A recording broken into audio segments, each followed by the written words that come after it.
Welcome back to the book club with me, Mira Manga. And me, Ian, Arbiter Ian. I forgot my name again. Didn't tell her I was going to do that. Hi, we review Warhammer books. We've been reviewing a lot of Warhammer books today. We have all the things that you would expect of two social media humans. We have patrons and YouTube membership schemes and merch. In fact, Mira's sporting some merch because she's one of the editor on Trench Crusade, and she's wearing the Trench Crusade t-shirt featuring a little person enjoying spinning a wheel of a death unicorn badger trench cannon. If you support Satan, you can basically give up your body so the blood can feed Satan's evil forces. Brilliant. Sounds lovely. And in the same... what Warhammer's done to me? I know, right? You think that's normal. In the line of over-the-top horror, today we're doing... Deliverance Lost! That's right, we're doing Deliverance Lost, the most emo of the Horus Heresy books. Yes, Deliverance Lost by Gav Thorpe. We really loved reading this book, Ian. That was some emo for you. Okay, is that good? You could do a song which has too many words in it. Yeah. We'll get on to writing that. Yeah. So today's tea. So we've got a few props. We're accompanying our review with this black candle we're burning, and we're drinking the smokiest Lapsang Souchong butterfly tea from the Kent and Sussex Tea Company. That's like one. That Limp Bizkit song, Butterfly. Exactly like that. That's close enough to being emos.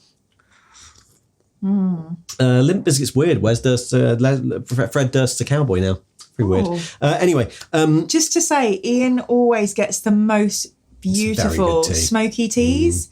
This is absolutely gorgeous, and it feels like we're always quite grown up when we drink one of yours. Yeah, this is a fancy tea. It's nice. We're all set up with our black candles and our black t-shirts and our grueling Trench Crusade merch and our smoky tea to talk about the most serious, misunderstood, edgy, and emo of legions, the Raven Guard.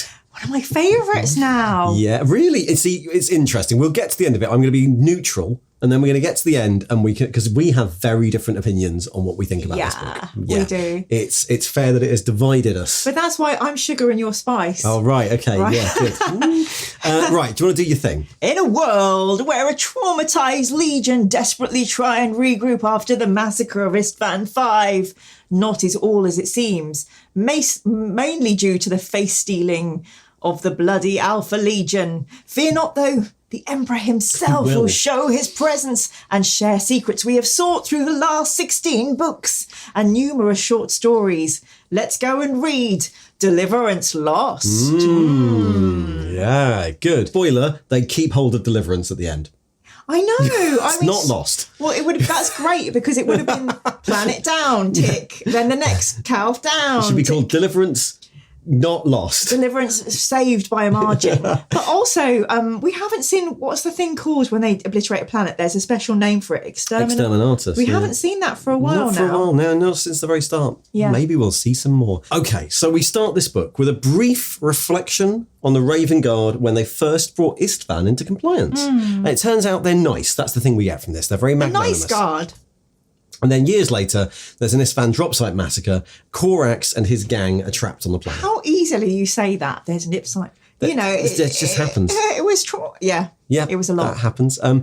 So then, Corax is rescued, and we saw this because we watched the show. It was an Age of Darkness, the trilogy. Bran Nev, who is a captain of the Legion, and Marcus Valerius, the permanently worried captain of the Therian cohort. He's like a PDF kind of guy. Yeah, he's like their human buddy. Marcus has a vision of this.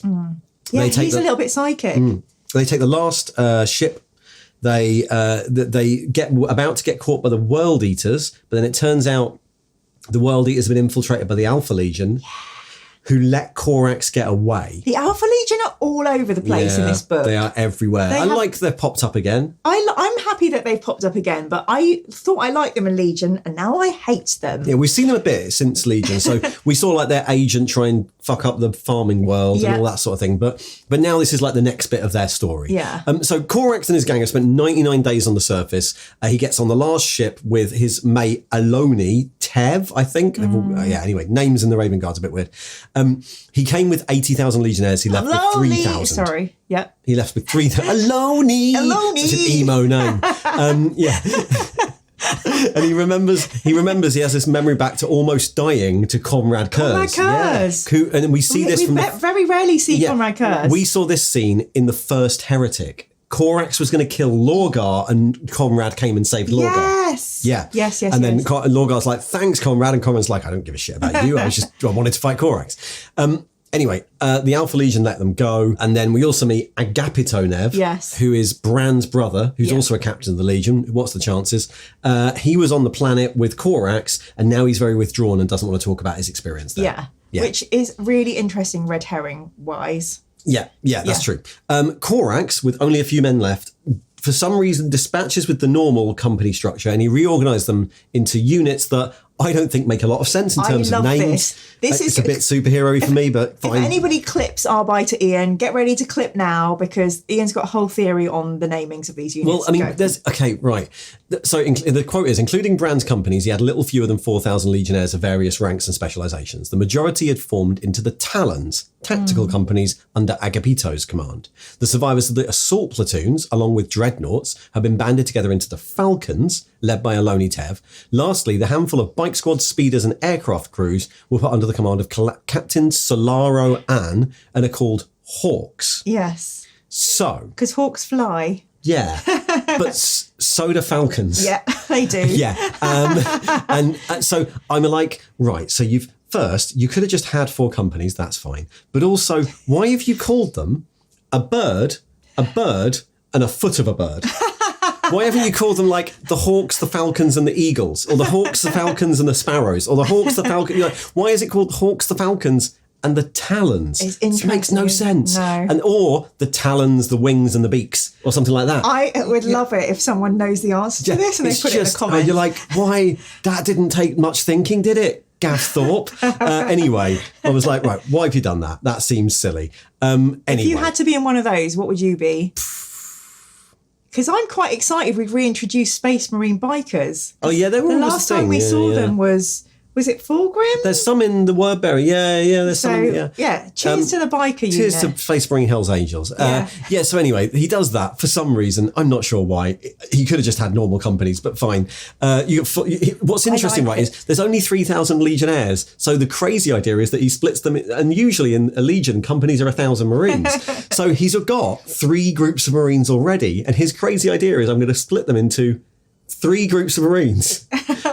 But not called Company 1, 2, and 3. No. We're going to call them... It shows to me that he's got a creative brooding soul. Yeah, that's what it is. Like, it's they're like band names. Yeah, he's basically given them band names. Yeah. That's what it is, isn't it? All right, good. Right. Bran, on the other hand, is put in charge of rebuilding the Legion. Yeah. But he really keeps saying how he wants to speak to Corax about this mate of his who keeps having weird prophetic dreams. I know, and I really love when we try and get some Psyker stuff in. We meet ship mistress Nasturi Efrenia. Love her. We start these flashbacks to Corax's childhood where he woke up in a rock. Primarch babies. Here we go. What's your name, she asked. Mine is Nasturi Efrenia. He grabbed the helmeted head of the guard, twisted and gave a pull, ripping it free. He offered it to the girl, who laughed, even as the adults started to cry out in panic. He saw himself reflected in the visor and realised the reason for the alarm he had caused. He was nude and clothed in the body of a child no older than Efrenia. Blood was scattered across his snow-white skin, his crimson splash face framed with a shock of coal-black hair. His eyes were utterly black, darker than night. He searched for an answer to the girl's question as blood dribbled down his naked arms. Only one reply seemed appropriate, drawn up from the depths of embryonic memory. 19. I am number 19. No, I am number 19. I'm a teen. I'm 19. Yeah. So we were going a bit Bob Dylan there. I am number 19. Favourite book club ever. Basically, as usual here, there's a load of flashbacks through. I've done a flashback summary of what we learn about Corax. I love the flashbacks so much. It's so cool. We very rarely get to see this. They're real high points for me. And the fact that, we get to see them, they are distributed onto these planets as really defenseless infants. They have to get, not defenseless, they just pull someone's head off. But they are nurtured. It's the whole nature-nurture thing. And it's really interesting seeing how their characteristics are shaped. Yeah. So, where basically we have a flashback to Corax learning about people from old prisoners. He's very good at technology, but he's quite bad at humans. He learns about the history of Deliverance and colonization from Kiava. So Deliverance is a prison moon. Yes. Where everyone's like, a lot of the people there are either political prisoners or they are the children of prisoners. They didn't do any crimes. Yeah. It's a mine for resources. The planet below is a bit like a Forge world, like it's run by tech guilds. Yeah. And he also discovers that he's invisible. Yes! He can I be need to invisible. talk to you about this. Yeah. Primarchs and superpowers. Yeah, I mean, we can get to it at the end, but Okay. this is like the start of a trend where all the Primarchs get a superpower. Yes. I like that. You hate that. I hate that. So apparently Corax means saviour. But it also means crow or raven. I did mean to, it's the Corvus Corax is the scientific, which is his name. His name's Corvus Corax, which is the name for crow. It's the scientific name for a crow. And apparently in Deliverancean, it means saviour, which is a bit like Johnson meaning wood in Caliban. It raises a lot of questions, right? Because at no point in this do you see a crow, a raven, a falcon, or a hawk. Yeah. Oh my God. Where did they get those names from? Because they're not on the bloody moon. Oh my gosh, that's so interesting. Also, if it's called Corvus Corax, why are they called the Raven Guard? I like it because Not the crows and Crow ravens Marines. are friends. Yeah, The Crow Marines. Crow Marines. Oh, come on, you wouldn't play the Crow Marines. Yeah, well. So he ends up leading a guerrilla rebellion. Yeah. And he takes over the space station. Yeah. The Emperor arrives. He's a full-grown man now, but he's 10 years old. He sees other people see the Emperor being glorious, but Corax can see through it. He sees a guy. So majestic, Gaffion muttered. What glory, what power. Confused, Corax directed his attention to the man descending the landing ramp. He seemed unremarkable. In fact, he seemed so unremarkable that Corax couldn't discern a single distinguishing feature about him. He was of average height with dark hair and moderately tanned skin. Both our type, Ian. Hey. And then finally, he threatens to nuke Kiava to get it to be compliant, and then he does nuke Kiava to get it to be compliant. Mm-hmm. So that's what he does. So did you like the baby Primarch scenes? Oh, yeah, I like seeing how they got there. The problem is they do, after a while, get a bit samey, right? Because all the Primarchs have a similar upbringing, right? They're all deposited somewhere finds them, they're initially hostile, and then they realise that the humans are like them. And then they learn that the humans are oppressed and they must stand for them. That's like half the Primarchs. I mean, what I liked about the way he got introduced in this way was he was very caring and trying to protect them. Yeah. But also when he is being a big Primarch with his Space Marines or humans, he is aware of he's bigger than them. And he's always like trying to sit gently on chairs. So it shows he's quite empathetic, and you see that from, I think, having a childhood friend, growing up. Like, I thought that was quite a cute thing. Got a little buddy, and she's now the ship mistress. Yeah, which is awesome. So we also get a bad villain scene after this, with Horus, Alfarius, and Erebus being the most comic book villains they've ever been. They're all on a big throne of the vengeful spirit. Horus is angry that Alfarius let the ship get away, but Alfarius is apparently still following the Cabal's plan. Yes, so shout out to the back of Legion. I have good information that Corax will attempt to return to Terra, Alfarius said, turning his attention back to Horus. He will entreat the aid of the Emperor and be given access to some secret of Old Night that we can use to our advantage. He goes back to his quarters. He's also got a thing called a little guy called Arthithirtir the Antodil. And he lives in a little globe because he can of breathe. gas, and he's a little gassy guy, and he tells him, Corax is going to be given something cool, but this thing needs destroying. Yes. You need to destroy the cool thing Corax gets. We've seen it. It is known. Yeah. He will get a cool thing. He needs to destroy it. Alfarius obviously wants to keep the cool thing. Absolutely. Brilliant. Meanwhile, Omegon is on Kiava, and he's planning to sabotage all this, and he's dealing with the local tech guilds. The tech guilds are basically annoyed that the Imperium's come and the Mechanicum's sort of supplanting them. And part of that sabotage is the first meeting we have of Alfarius, who is not Alfarius. Because they all say I am Alfarius. He's an Alpha Legionnaire who's infiltrated the Raven Guard on Isstvan, stole someone's face. Can I just say two things? One, it's quite annoying that they do that, and they all say I'm Alfarius. I thought it was very cool when I found out about it. Now, just annoyed.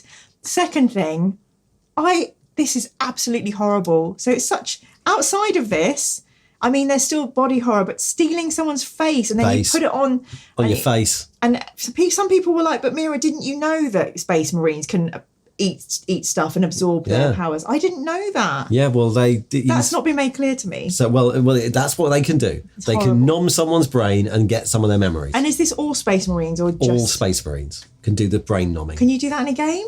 No, it doesn't really have a lot of use in a game. No.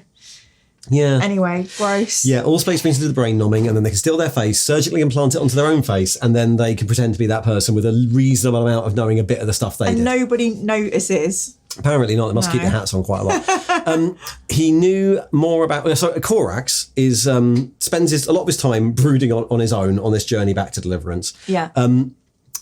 He's also he knows all about the warp, it turns out, which is really surprising because the Primarchs famously aren't told about that. He knew more about the strange ways of the warp than the commanders with him, and it was not unreasonable to assume that Horus might have acquired some form of technology or other power that had allowed him to conjure the rolling tempest befouling the Imperium. He's really prescient. Which is... Because the Ruin Storm hasn't happened yet. That's next time. So this is just general warp tempesting. Yeah.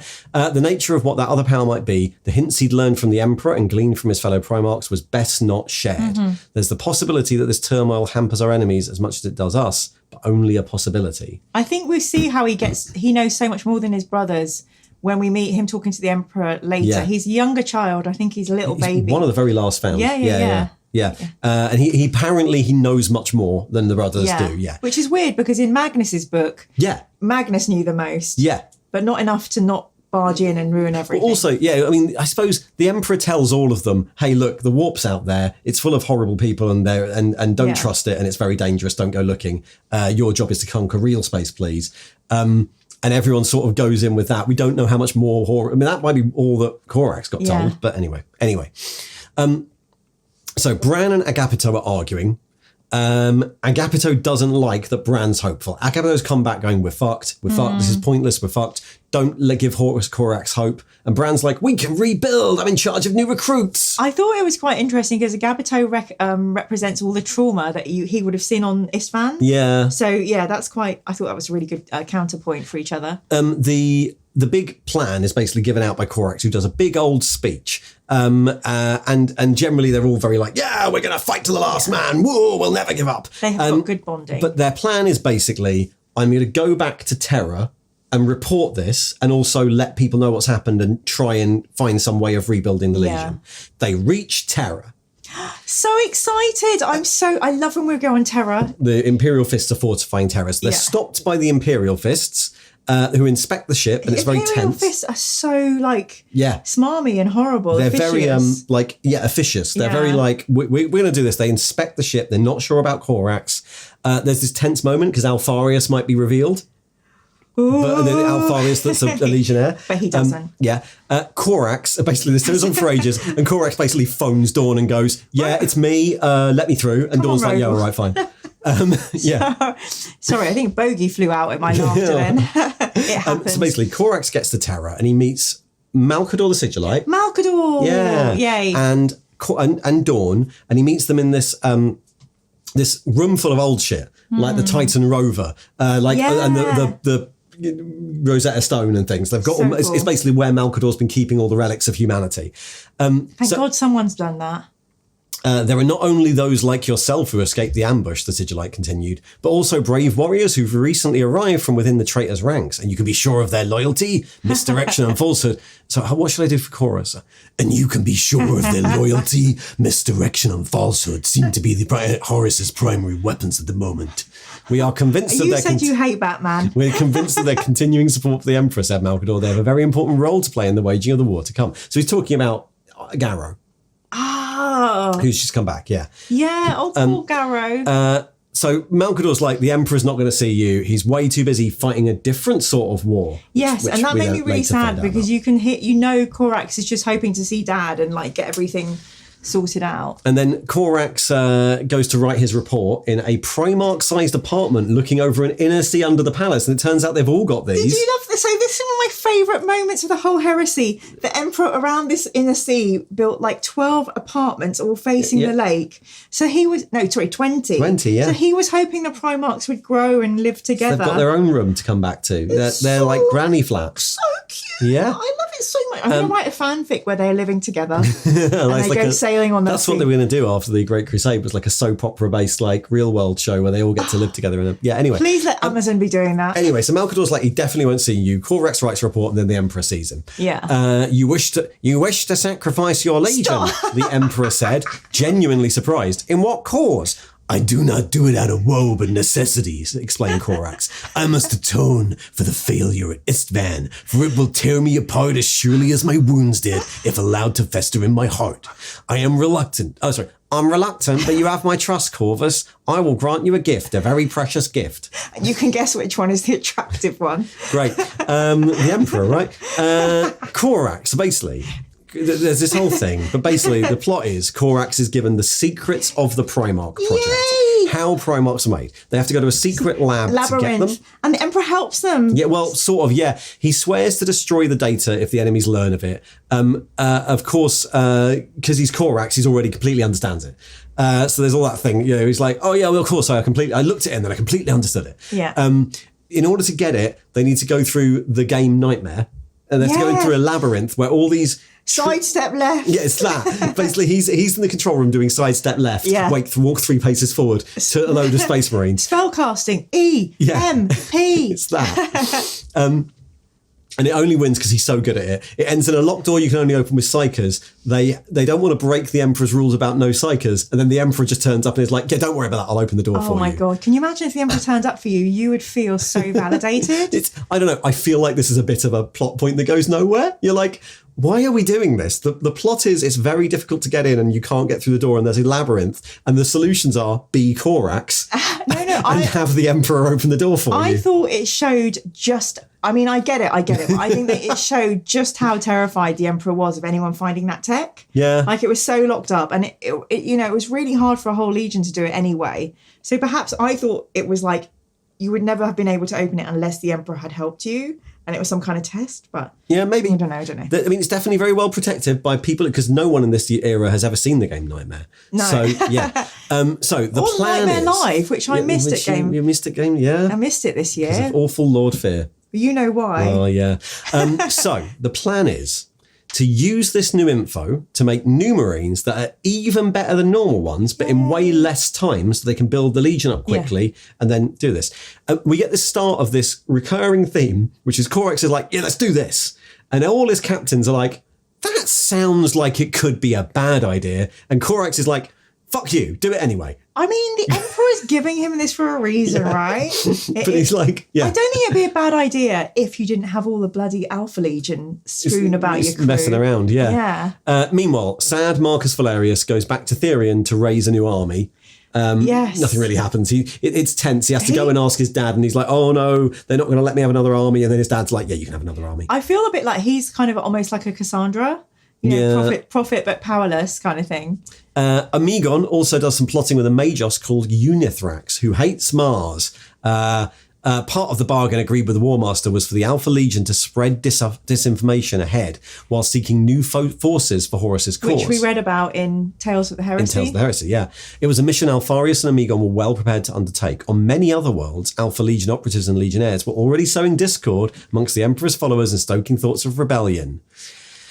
So, Raven Guard get back to Deliverance and we meet a word bearer's chaplain who was sent to Lorgar because a chaplain was sent to all of them. Yeah.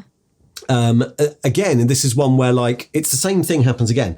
A lot of the people are like, well, we should interrogate him for information. And Lord Corax is so angry, he's like, well, I'm just going to kill him. Yeah. And everyone's like, was that a good idea, Corax? Yeah. Maybe you're a little bit random in your decisions to kill things. Yeah, because he's shown a lot of compassion, but I think, I think I talk as a Gab Thorpe a little bit about this. It's like when somebody pops up and they're not necessarily like wholly bad, but like you're like, I'm just gonna have to make the decision and just do you. It's like awful. Yeah.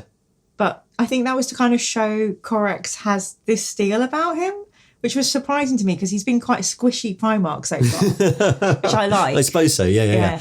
Okay, so the research station, what they're going to do is to make this stuff, they're going to build a research station at Ravendelve, which is so it's not in the. I don't know why. idea. I don't know why. Do you know what I'd do if it was me? I would have a lab on my spaceship. But yeah, or in their fortress on Deliverance. Yeah. But instead of that, they're going to do it in Ravendelve, which is on the planet Kiava, in like an abandoned area they used to run, so no one knows it's happening.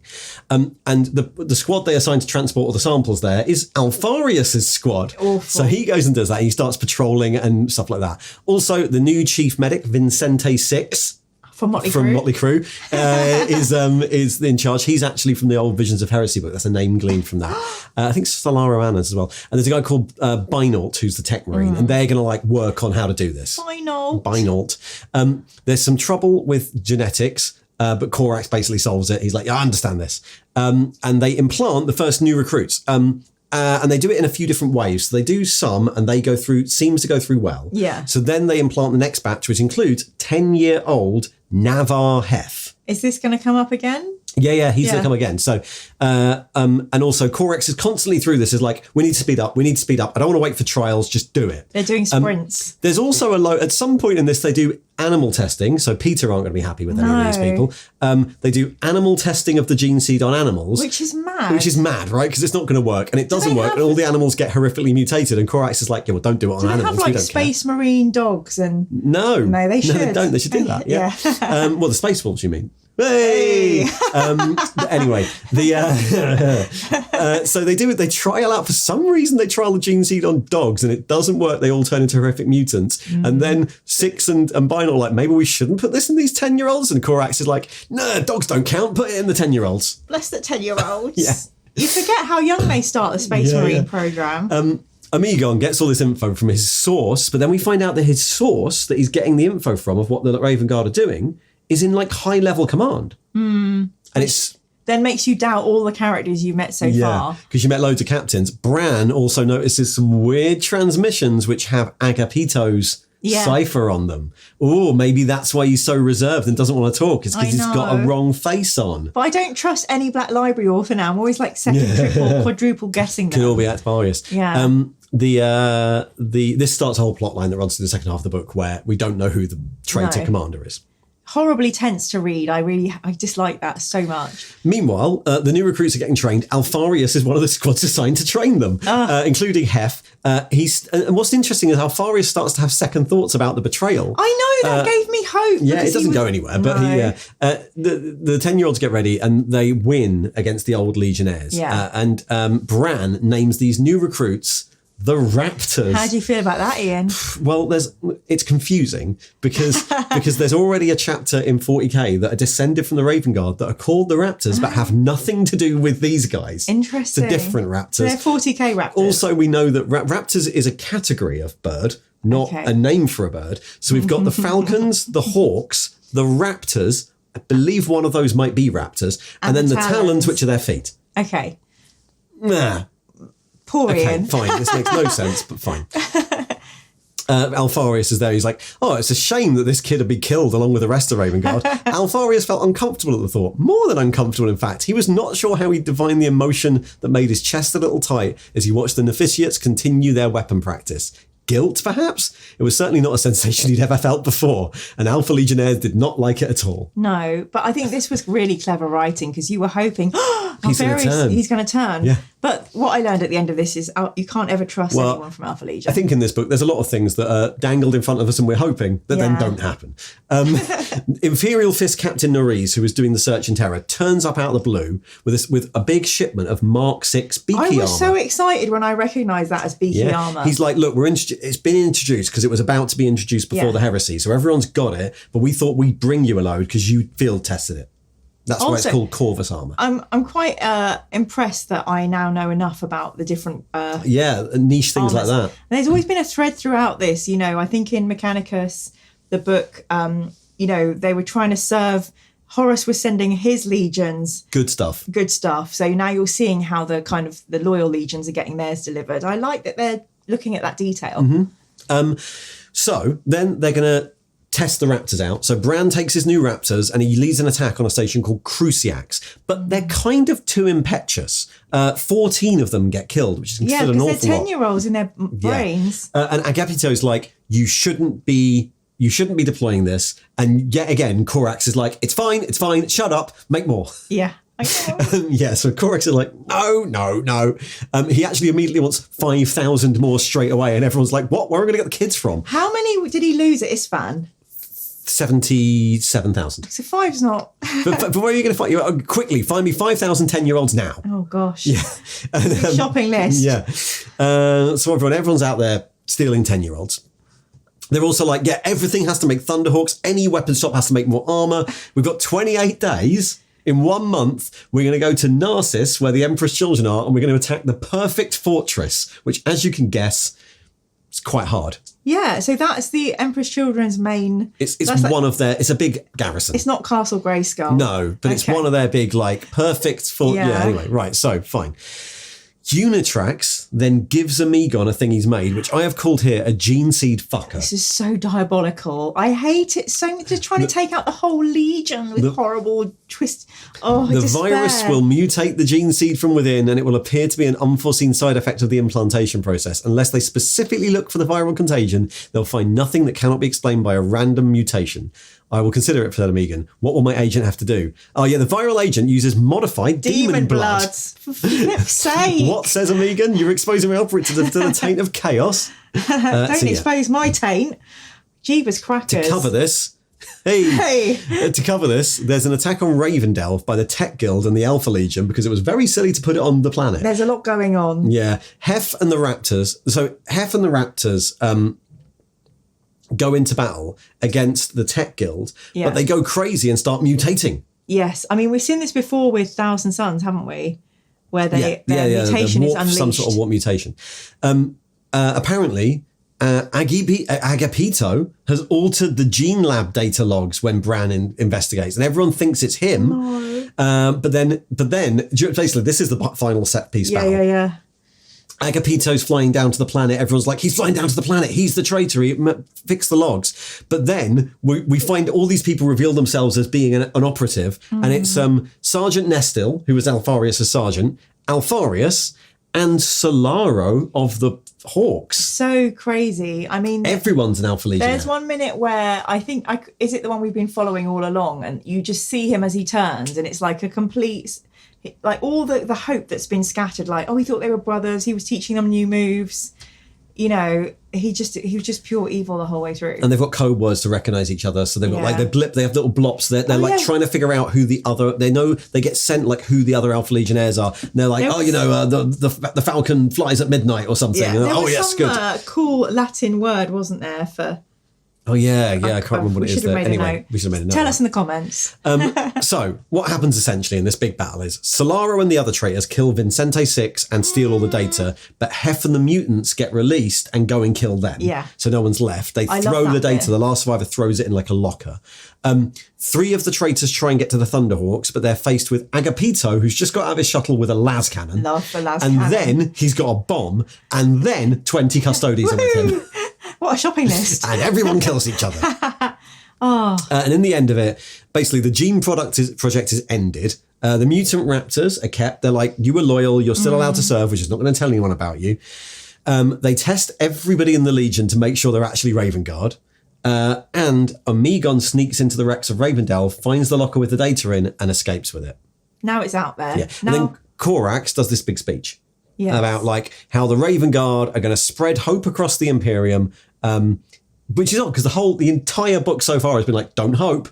They're going to spread hope across the Imperium, and they're going to attack the Perfect Fortress anyway, with a new Therian cohort, who they just get left there, basically. They're like, great, we've done the fortress, there's a breach in the wall, up to you, Marcus, we're going to the next one. Yeah. And it mostly gets destroyed, and then the Raven Guard go off and attack another place. Meanwhile, back in Evil Land, Alfarius gives the gene data to Fabius the Apothecary, who's apparently there too. Horus is like, soon in future books, the Ultramarines and Blood Angels will die. Oh. Yeah. And then Alfarius kills his floating alien They friend. don't kill the they shove him into the void. Where he'll be discovered in 2,000 years. Yeah, he'll be picked up in 2,000 years. But, I mean, it was quite thrilling having all the evils chatting, and even they can't trust each other. Doing like a Skeletor moment. Yeah. Yeah. So, What did you think of this book? Oh, I really like this book, and I think Ravengard might be my Legion now. Interesting. And yeah, totally. Yeah, Ravengard Emo New Legion alert. Ravengard Emo Legion. Yeah, I love Corax. I think Corax, I always go for like, broken broody. Oh dear. I just want to take care of him. Bless him. But also he had a jetpack. He does have a jetpack. I mean, that's cool. Yeah, he's a flying Primarch. Can we talk about the invisibility thing? Yeah. So I don't spoil me, but this is now the era of Primarchs being given supernatural powers. It's this thing, and it's one of the issues I have with this book, right? So, like, I didn't enjoy it much. I think it's a bit over the top. I think there's too many threads that go nowhere. Yeah. And I know it's misdirection, but it's like, okay, well, like... direct me somewhere. Somewhere wrap some of these things up. And I think it's the first book where Primarchs... I think the first book where a Primarch's the main point of view character. And I always think it's a bit awkward because they always end up appearing as children when that happens. Because they're all so like angry at everything and they're acting sort of stupidly. And the nice thing about the early books is you don't see them directly. You see them through the eyes of humans who are like, oh my God, it's Horus. Yeah. And as soon as they become the main characters, I think the heresy gets worse. And one of the ways they become the main characters in this is a bit like a comic book, right? He solves an awful lot of problems by just being brilliant. Yeah. Right. So he knows about the warp more than everyone else does, but he's not going to tell them because it's too much information. And he instantly solves the Knightmare game because he's so cool. And there's a load of this stuff where and there's a little bit of a plot line where it's like he thinks he's so cool that he makes bad decisions. Yeah. Right. But most of the time he's just like, yeah, I just know so much. I solved it. I understood the data straight away. All this stuff. And he's a bit overconfident, but also, yeah, he's got a superpower, which wasn't a thing Primarch had. And it just, I don't know, it pushes it's a mark for me of the series going away from like, these are ethereal mythical figures that we see through the eyes of other people doing big, grand things towards here's a cast of superheroes with superpowers being angry teenagers at each other. And then you get that a bit in some of the Primarch books. And I'm like, oh, this is it. This is like the first big one. Yeah. And I don't like it. I really like it, but that's because, I like the feeling, interrelationship stuff. But I was interested, so if in these books, the Primarchs are able to make themselves invisible and you were playing a Primarch, would that be like a capability? Sort of. I mean, it's not like a extra he stealth. He can do like a stealth. Yeah, there's a few of them like this. Like Mortarion ends up with an ability to like go into a shadow and pop out of another one. See, that's kind of cool. And Alfarius, no one can notice him, which is very similar. Yeah. And obviously you had things like Sanguinius has actual wings. Yeah. Magnus the Red psychic. But I mean, but yes, superpowers weren't really a thing. Like the Lion doesn't have a superpower, but then by 40k he now has a superpower. Yeah. And it's become this thing that like, I don't know, I'm not a big comic book superhero fan. No. And so 40k going in that direction is not really my thing. Well, I think I've noticed through our journey together in all the Warhammer books, like for example, Gaunt's Ghost, very pedestrian, mostly human. Yeah. But there could be a magic Milo. But you don't know. It's like, and it's scary to them. But it's not like, whoa, I've got a superpower. Everyone's like, fuck, that's terrifying. I don't know what it says about me, but I am drawn to the special superhero characters. The Harry Potters of the world. We don't talk about that. Yeah, that's what it is, though. We don't talk about that. But yeah, I think, this is the first Legion I can see. The Luke Skywalkers of the world. The Luke Skywalkers, yeah. I could see myself playing this Legion. What colour are we painting them? Black, they're black. In 30 and 40k. Yeah, there's some variation where they have white bits and grey bits, but they're black. Yeah. For all the stealth that they do in their giant armour. Yeah. I mean, I think these books are quite special. I'm guessing the next 40 or so books aren't all Primarch. So there'll be like 12 of them at most. But they do get a little bit more superhero-y. There's some coming up that I one of the Dan Abnett ones. We didn't talk about this in the last book club, Guilliman in Space. So because we did these in the wrong order. So that's a whole superhero. Yeah, although you get the impression that's just because they're really tough, right? Yeah, Primarchs are really tough. And his superpower is organization, which seems a bit more believable than like a magic superpower, right? And that's like the superpower of like being really clever or being really, organized. Good at fortifying is different to like going invisible. Is the invisibility in this book actual like you can't see them. No, it's like if he goes near shadows, he can get extra shadowy, and no one will notice him. Yeah, so he's very good at stealth. Well, sometimes we're really aligned on books being great, and this time I really loved this. Yeah, I did. And Gav Thorpe's done some great books, but for me, this was like, oh, the heresy's going like that. For me, I'm like, the heresy's going like that.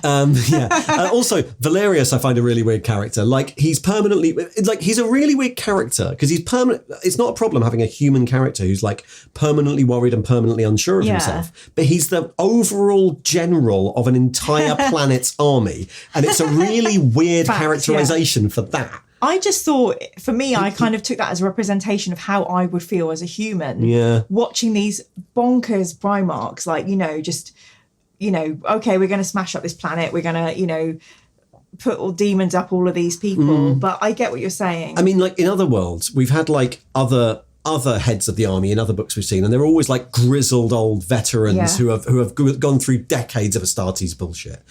So they're all like, I know what this is. And he reads more like the new officer.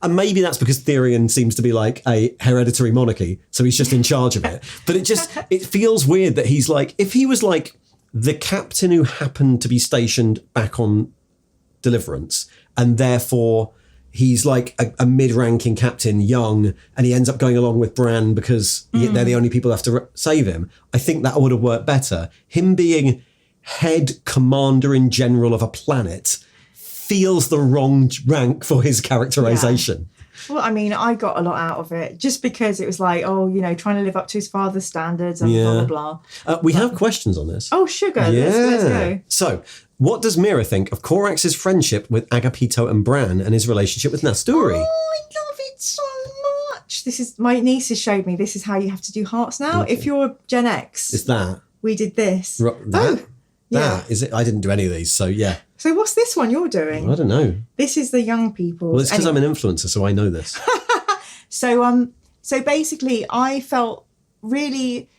See, that's maybe why I really like Corax, because he grew up and he had this friend that then became his bestie. Came up to quite a high rank, so she supported him. And I really loved all the scenes where he's so aware of his what his presence, his height, his bulk does to humans around him.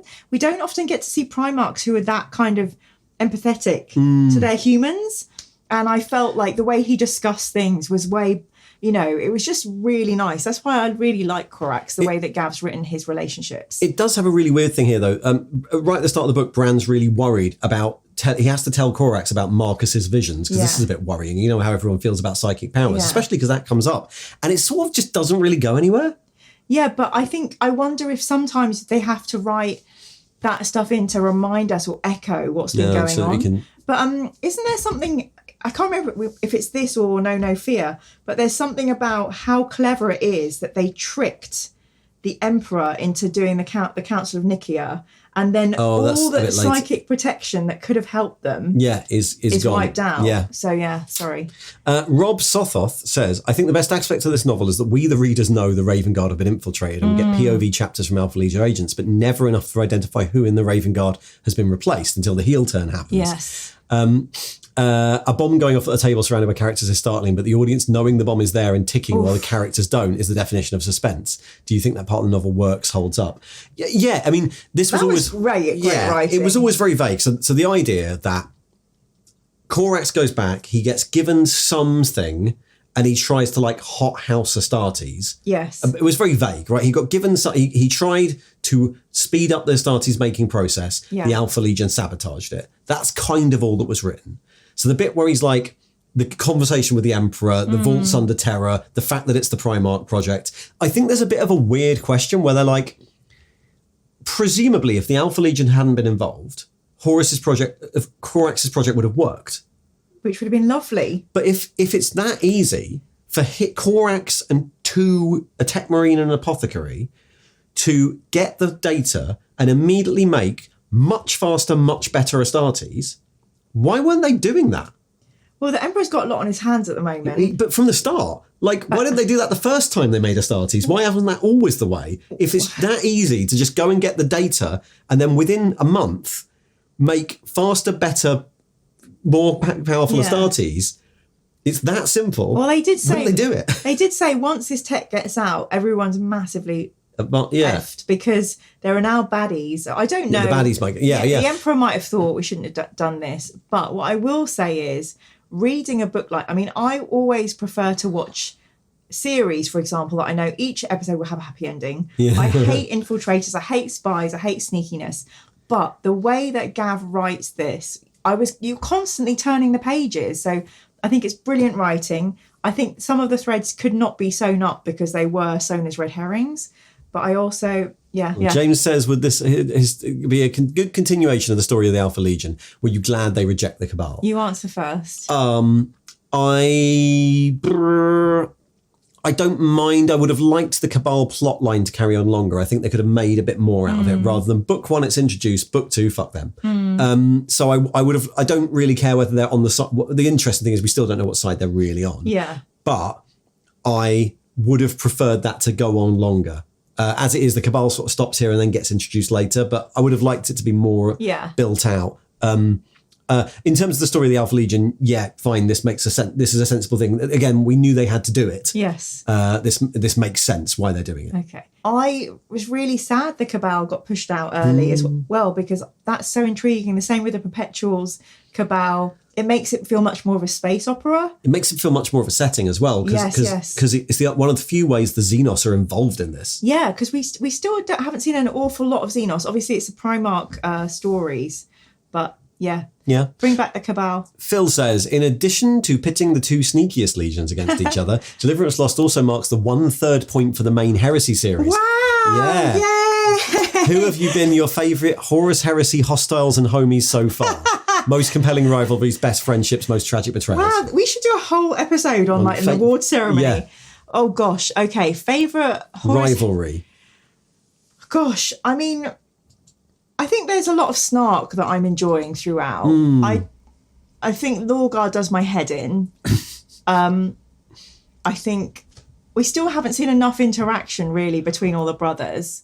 My favourite hostiles, I mean, I really have a soft spot for Fulgrim. I think everyone knows. It's kind of like toxic shadow daddy kind of vibes going on there. Homies, I really do love Corax. I mean, Grilliman, I have... really, my heart's broken for. I still have a real issue with Angron because we've only met him in that short story where he beat half of his people to death.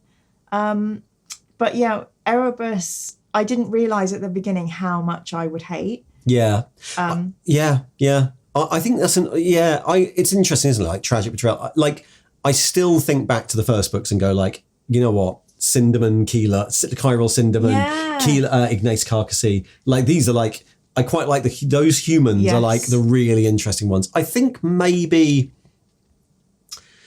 like Fulgrim had a lot of really interesting bits in it. Yeah. Like Becca you know what? Actually, I quite like things like Magard and Petronella Vivar. Like as a like betrayal stroke. It's a really good look at how horrible the world is. Yes. Or even Caspar Hauser. I really enjoyed the Space Wolf book and the sort of fun jokiness of their particular brand of horror. It's been such a mad trip. It's not like they're books that you can like stack against each other because so many different weird and wonderful things happen in them. But tragic betrayals, I mean, in this book, finding out that poor Tarek's genes were used for nefarious purposes, that was quite a heart-wrenching one. Tormageddon. We'll do a special video at some point, maybe book 20 or something. Yeah, and halfway point. Maybe do a third of the way point. Yeah, something like that. And we can have a list of all these things. We need time to think about it. Yeah. Unknown email says, the name Deliverance always makes me imagine the Raven Guard have a side gig in food delivery. What sort of restaurant do you think the Raven Guard what sort of food do you think the Raven Guard specialise in delivering? Oh, it's got to be like a vegan. Is it? I thought it was like prison food. That's so funny. That's really good. It's not going to be pizza. It's not going to I don't know. Pizza, like emo kid delivering pizza is a thing, right? Yeah, with like a side swoop. Yeah. Let's say pizza. It's pizza, right? Where's my pizza, dude? Oh, Deliverance Lost. Yeah. Hey. The pizza delivery. Corvus. Right, so a Bastard scale. I've put on the Bastard scale only two names here. Corvus, I am always right, Corax. because he consistently makes things worse by insisting they do the thing that everyone in the Legion is like, isn't this a terrible idea? Look what happened to the dogs. Oh, gosh. Round up every 10-year-old, I don't care. I can't believe And it gets worse and worse and worse. So I think Corax is on the bastard scale. No. Oh, but his intentions... He makes it worse. His intentions are good. People are like, are you sure? Because that's a terrible idea. Okay, let's give him... If he has to go on the bastard scale, let's give him a 0.5. Okay, fine. And then Omegon. It's not Omegon I have a problem with. Omegon Really? is gleefully a bastard the whole way through. I give him like a 5. Okay, fine. But who I really, really, really hate is the Alfarius. It's not Alfarius. He steals a face. Face stealer Alfarius. Befriends everybody, has feelings of brotherhood. And when the time for the switch comes, it's so cold-blooded I nearly puked. It was horrific. And like Chainsword was involved and, you know... How much for fake Alfarius? That one. Yeah. How many points? He's high up there. He's like a 9. Okay, 9 on the bastard scale for fake Alfarius. There we go. But I'm very excited to... When do we meet the Ravenclaw again? Ravengard, they have like... well, it depends how we read them. What happens is there are a load of novellas that come out, which end with them being gathered up together in a book in about 10, 15 books' time. Okay. Well, so we probably shouldn't read the novellas because we will eventually read them in the main sequence. Yeah, let's do that. Yeah. And then there's like 3 little stories about Corax in a book called Corax. But I think I would love to see pictures of anyone who plays This Is Your Legion. I bet they really have got some very good band T-shirts. Yeah, that's what they need. Band T-shirts and emo hair like Corax. Brilliant. Well, there we go. The most emo of books, Deliverance Lost. Deliverance famously not lost in it. Join us next time. We will be back for Kanono Fear, the book that makes the Ultramarines interesting. Yeah. And until then... We've got some gaunts coming up. We've got some gaunts coming up. We're going to do some gaunts after this. Yeah. And then we've got some other books. So, yeah. As always, you might be listening to this on a podcast. You might be watching this on YouTube. But either way, you can go to our merch sites and buy some T-shirts. Please do that. It helps keep the lights on. We should do some like fake band T-shirts for... We should. Corax and the Corvuses. We'll think some of those Corvus up. and the Corax and the Falcons. Well, it's good night from me. I'll bye to Ian. And it's good night from Jim. Goodbye. Bye. And if you'd like to hear more, there should be a video popping up in just a second. In the meantime, look, there's a merch store. Why don't you go and get some merch? Links in the thing below. Or, of course, you can like and subscribe, or you can become a member on Patreon or YouTube memberships and join in with Taylor 4 Gamers or get early access to videos. See ya!